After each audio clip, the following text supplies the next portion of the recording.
Esta é a região dos crocodilos, um belo, mas traiçoeiro trecho de pântano perto de Tallahassee, na Flórida. O sangue frio corre nos poderosos répteis que governam a água nos pântanos do lago Seminole. Mas, provavelmente Michael Williams foi vítima de outro animal de sangue frio. Alligators don't just consume people whole.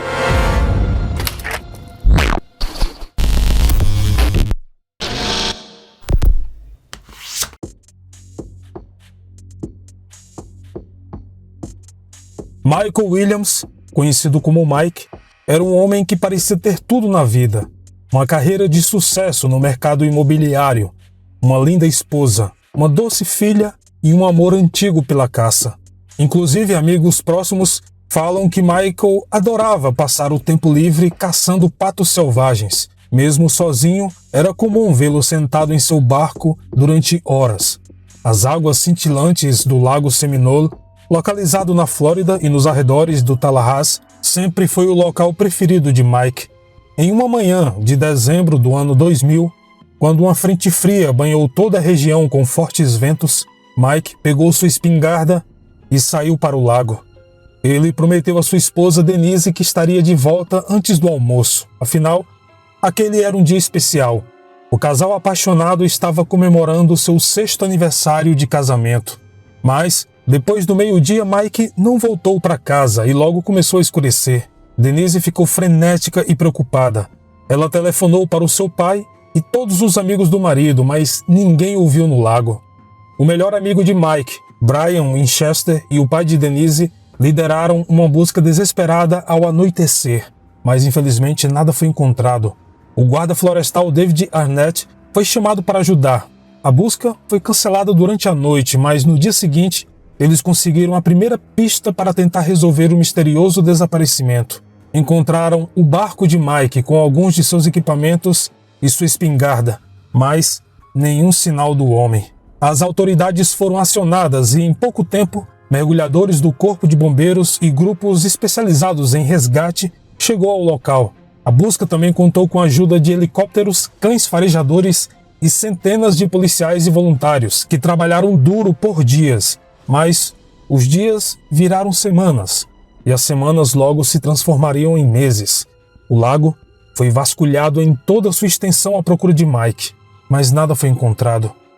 Os investigadores da Flórida acreditavam que ele poderia ter sido puxado para as profundezas do lago devido às pesadas botas de borracha que ele geralmente usava para ajudar a andar na região pantanosa.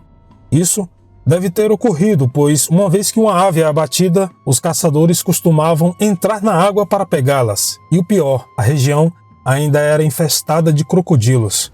Mas a mãe de Mike, Cheryl, disse que havia um grande problema nessa teoria. Segundo ela, os crocodilos não comem quando a água está muito fria.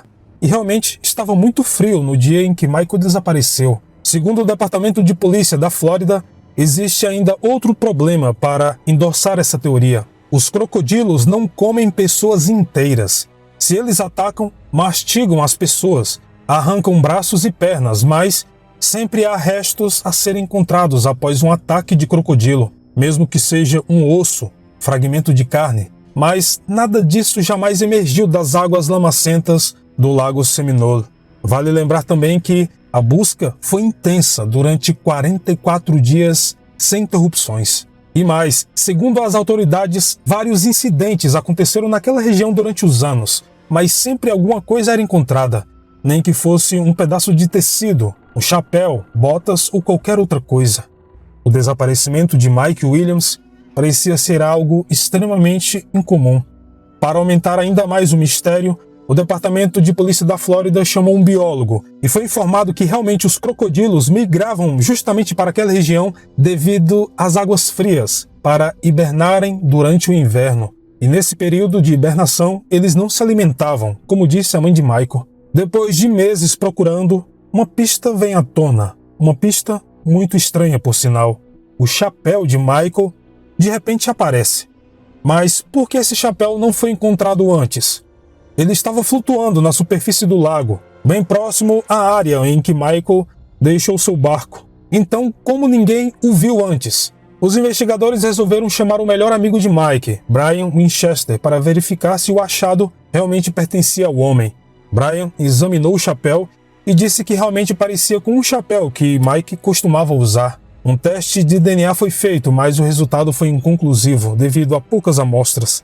Toda a história então começou a ficar muito mais suspeita. E as coisas ficaram ainda mais estranhas quando um pescador encontrou um par de botas de borracha, do mesmo tipo que Mike estava usando quando supostamente caiu na água. O estranho é que essas botas estavam vazias e flutuando. Não havia partes do corpo de Michael dentro delas, pedaços de ossos ou pele. Também não havia nenhum sinal de que um crocodilo tenha atacado. As botas estavam completamente intactas, mesmo após 6 meses do início das buscas. Então, como esse par de botas foi encontrado boiando no lago depois de tanto tempo? Algo não estava certo. Pouco tempo depois, alguns mergulhadores foram enviados novamente para o lago e encontraram a jaqueta de Mike. Dentro dela havia sua licença de caça e as letras ainda eram legíveis. Em seguida, uma lanterna que também pertencia ao homem foi encontrada e, inacreditavelmente, ela ainda estava funcionando, mesmo depois de supostamente ter passado 6 meses debaixo d'água. As condições dos itens encontrados era tão boa que não havia como eles estarem no fundo do lago, que era coberto por musgo e algas. Claramente, essas coisas foram plantadas.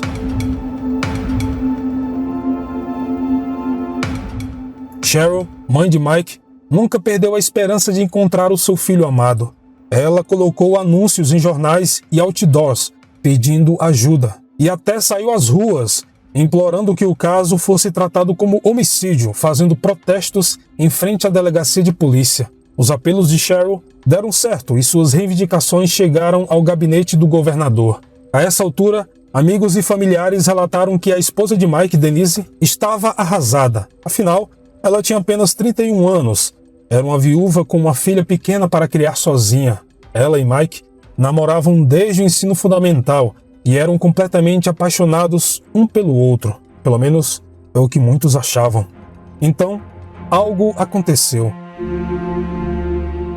Normalmente na Flórida, você tem que esperar pelo menos 5 anos antes que uma pessoa desaparecida possa ser legalmente declarada morta, mas, estranhamente, apenas 6 meses depois que o marido de Denise desapareceu sem deixar vestígios, ela pediu que o estado emitisse sua certidão de óbito. A mãe de Mike ficou chocada e disse: "Qual foi a evidência que Denise usou para convencer um juiz de que meu filho morreu no lago?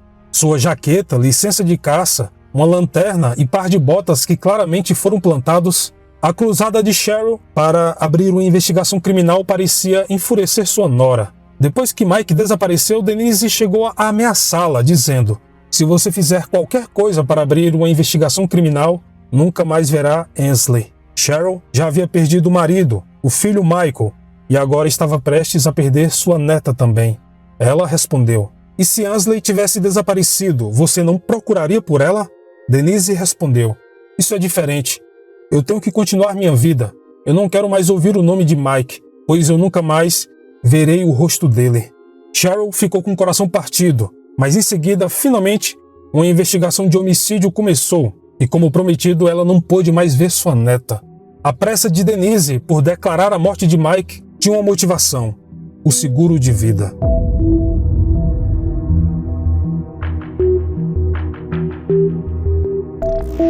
No trágico caso de Mike Williams, sua família acreditava que a ganância poderia estar na raiz de sua morte. Nos meses anteriores ao desaparecimento dele, Denise fez um seguro de vida de $1 milhão. E para tornar as coisas ainda mais suspeitas, o seguro estava apenas no nome de Mike. Algumas pessoas começaram a acreditar que ele foi morto e seu corpo teria sido levado para outro local. Em seguida, seu barco foi deixado no lago. E vendo o rumo das investigações, os outros itens de Mike começaram a ser jogados no lago nos meses seguintes. Foi descoberto mais tarde que a pólice de seguro teria sido atualizada mais tarde para o valor de $1,5 milhão. Essa segunda pólice, no entanto, não parecia ter sido assinada por Mike. A sua assinatura parecia ter sido fraudada. E mais, Denise era a única beneficiária. Se não fosse a mãe de Mike, uma investigação criminal nunca teria sido aberta. Seu filho seria apenas mais uma pessoa desaparecida. A descoberta mais macabra veio em seguida. O seguro de vida foi vendido pelo melhor amigo de Mike, Brian Winchester.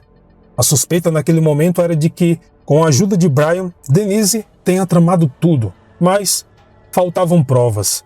Os investigadores acharam curioso que a espingarda de Mike encontrada no barco vazio não era adequada para caçar patos. Mike guardava todas as suas armas no escritório por segurança, devido à filha pequena, e geralmente ele saía do trabalho para caçar. E mais, para entrar no escritório fora do horário de expediente, uma senha pessoal deveria desligar os alarmes. O antigo chefe de Mike, Clay Ketchum, disse que não se lembra de tê-lo visto pegar a arma no dia que ele desapareceu, mas com certeza o código de segurança foi usado naquele dia. Ketchum lamentou nunca ter contado isso aos investigadores na época e disse mais: Mike teria confessado um segredo semanas antes de desaparecer.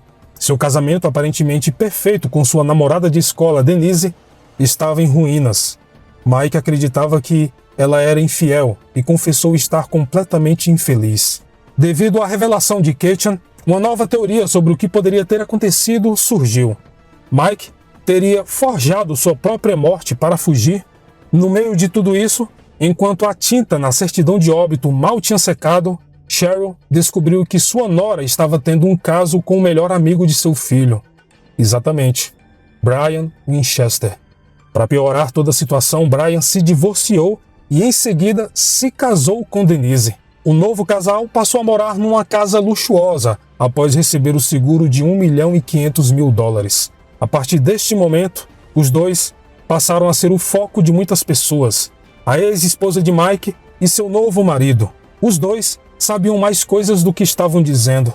A pressão sobre os investigadores era grande. Amigos e familiares de Mike suplicavam para que a polícia investigasse Denise e Brian.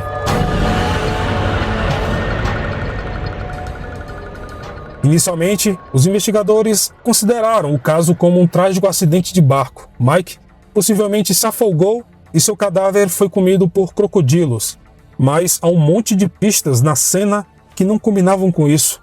Seu barco foi encontrado com um tanque cheio de gasolina, como se nunca tivesse sido usado naquele dia. A espingarda, segundo o irmão de Mike, não era a que ele costumava usar para caçar patos. A jaqueta, o chapéu, as botas de borracha e até a licença de caça só foram encontrados após o seu desaparecimento, e apesar de tanto tempo embaixo d'água, todas essas coisas estavam em perfeitas condições. E mesmo assim, o corpo de Mike continuou desaparecido. O pior de tudo era que não havia nenhuma evidência física, então apontar para qualquer culpado era muito difícil. Nenhuma prisão foi feita e nenhum suspeito foi nomeado. E mesmo que tudo em relação a essa história parecesse suspeito, não havia nada que os investigadores pudessem fazer a não ser criar teorias. Os policiais até lançaram uma investigação sobre o seguro de vida de Mike, mas não conseguiram provar que ele havia sido fraudado. Denise e Brian nunca foram oficialmente investigados sobre o desaparecimento de Mike Williams.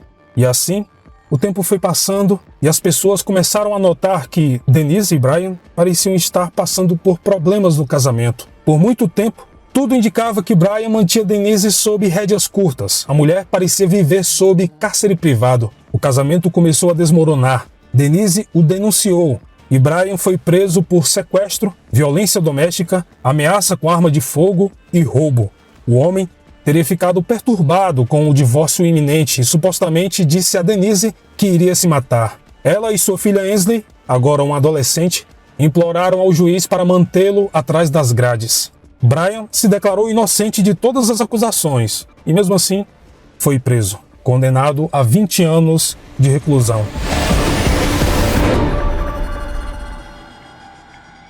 Mesmo depois de todo esse tempo, Cheryl continuou lutando na justiça pelo seu filho Mike e 17 anos depois, finalmente, um resultado. No dia 22 de dezembro de 2017, o Departamento de Polícia da Flórida anunciou que os restos mortais de Mike Williams foram encontrados e que ele realmente foi assassinado. Várias fontes dizem que os restos mortais foram descobertos em um beco sem saída na Gardner Road, numa área pouco habitada que ficava perto da Meridian Road, no condado de Leon, a mais de 80 quilômetros do Lago Seminole.